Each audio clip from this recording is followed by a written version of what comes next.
I am focusing on diverse learners, especially English language learners, and how they interact with digital math games. So I actually am working on my second master's for instructional technology and learning sciences, because I was really interested in that technology base with my elementary experience teaching.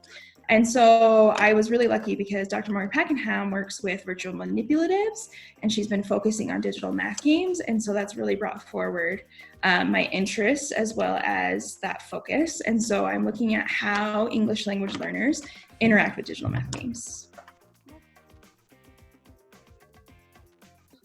So it depends on where we are with our research. So with a project I was doing with Dr. Maury Pakenham, we were collecting our data, and it was a lot of interaction with kids. So that was awesome to do. But right now it's doing a lot of the analysis part. So the statistical analysis about figuring out what these relationships are. And so the research is really depending on where you are. So with my dissertation, I am in the very first phases of that. So I am reading a lot of literature. I'm making sure that I'm writing my proposals. There's a lot of writing with that. And then hopefully in the fall, I can start collecting that data where I'll be interacting on an online format because, again, with the virus going on. And that'll be a lot of my time in the fall. We'll be definitely getting that going. So it just depends on where we are with our research is what it would look like. So working with Dr. Maury Pakenham has been the most amazing experience. I would not be where I am without her because she really supports her grad students, and she really pushes us to a point that like we're challenged, but not to an extent that we're so stressed and we can't do it.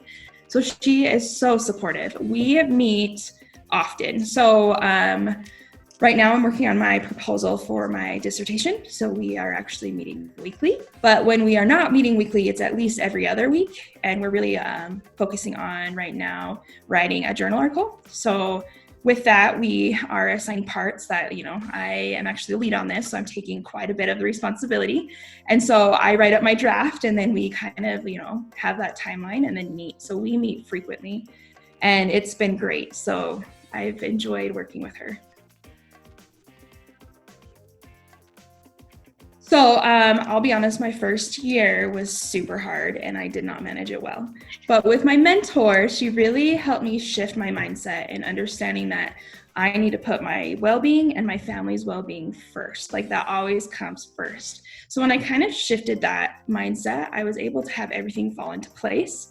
And so I was, using my time more effectively because I was like, oh, I have this much time to work, this much time to do my studies for my coursework, and then this much time to, take care of a family. And so just making sure that I have those timelines set and working on my time management has been good. I also feel like having a creative outlet is something important. So I actually just recently took up cross stitching. So my husband teases me that I'm a 65-year-old woman, but it's something that I can do without like necessarily thinking about it. And so it helps me process through things. So when I'm like super stressed or super overwhelmed, I definitely go to that creative outlet so that I can process. I would offer advice on making sure that you are taking care of yourself, because your mental and physical well-being is what's going to keep you going. So if you don't take time for yourself, it's going to really, that's when the stress comes on, that's when the pressure's there and you want to give up.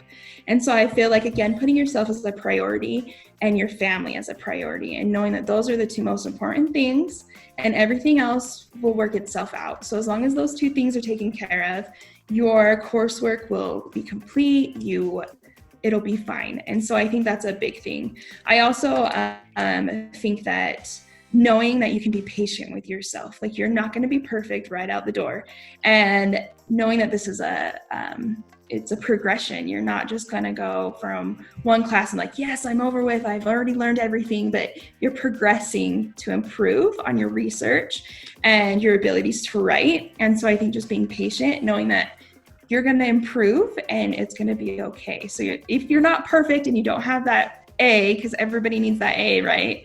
It's going to be okay. So just knowing that, be patient with yourself and be kind to yourself, and knowing that this you can progress.